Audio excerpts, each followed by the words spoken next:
Bible Club, 1 Corinthians chapter 7.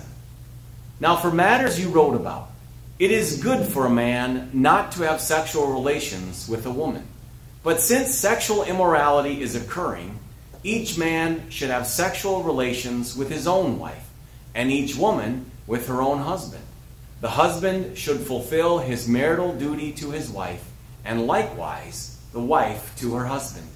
The wife does not have authority over her own body, but yields it to her husband. In the same way, the husband does not have authority over his own body, but yields it to his wife. Do not deprive each other, except perhaps by mutual consent and for a time, so that you may devote yourselves to prayer. Then come together again, so that Satan will not tempt you because of your lack of self-control. I say this as a concession, not as a command. I wish that all of you were as I am, but each of you has your own gift from God. One has this gift, another has that. Now to the unmarried and the widows I say, it is good for them to stay unmarried, as I do. But if they cannot control themselves, they should marry, for it is better to marry than to burn with passion. To the married I give this command, not I, but the Lord. A wife must not separate from her husband. But if she does, she must remain unmarried, or else be reconciled to her husband. And a husband must not divorce his wife. To the rest I say this, I, not the Lord. If any brother has a wife who is not a believer, and she is willing to live with him, he must not divorce her. And if a woman has a husband who is not a believer, and he is willing to live with her, she must not divorce him. For the unbelieving husband has been sanctified through his wife, and the unbelieving wife has been sanctified through her believing husband. Otherwise, your children would be unclean, but as it is, they are holy. But if the unbeliever leaves, let it be so. The brother or the sister is not bound in such circumstances. God has called us to live in peace. How do you know, wife, whether you will save your husband? Or how do you know, husband, whether you will save your wife? Nevertheless, each person should live as a believer in whatever situation the Lord has assigned to them, just as God has called them. This is the rule I lay down in all the churches. Was a man already circumcised when he was called? He should not become uncircumcised. Was a man uncircumcised when he was called? He should not be circumcised. Circumcision is nothing, and uncircumcision is nothing. Keeping God's commands is what counts.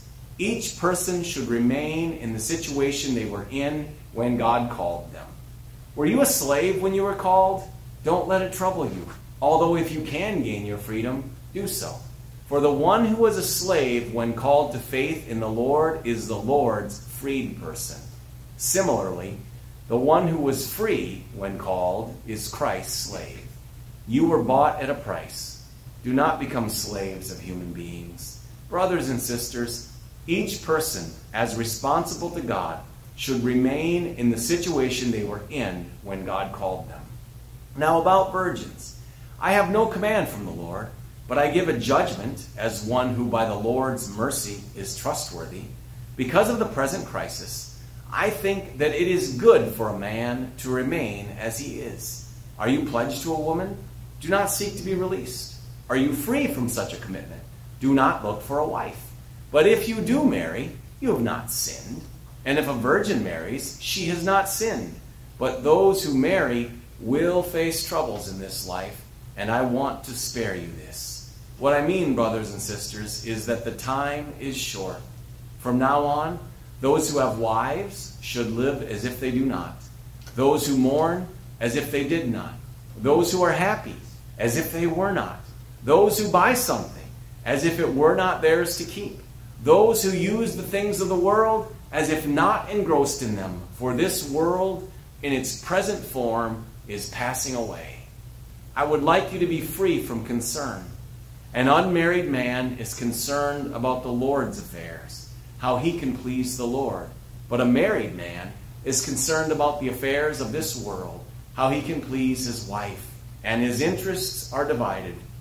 An unmarried woman or virgin is concerned about the Lord's affairs. Her aim is to be devoted to the Lord in both body and spirit. But a married woman is concerned about the affairs of this world, how she can please her husband. I am saying this for your own good, not to restrict you, but that you may live in a right way in undivided devotion to the Lord. If anyone is worried that he might not be acting honorably toward the virgin he is engaged to, and if his passions are too strong and he feels he ought to marry, he should do as he wants. He's not sinning. They should get married. But the man who has settled the matter in his own mind, who is under no compulsion, but has control over his own will, and who has made up his mind not to marry the virgin, this man also does the right thing.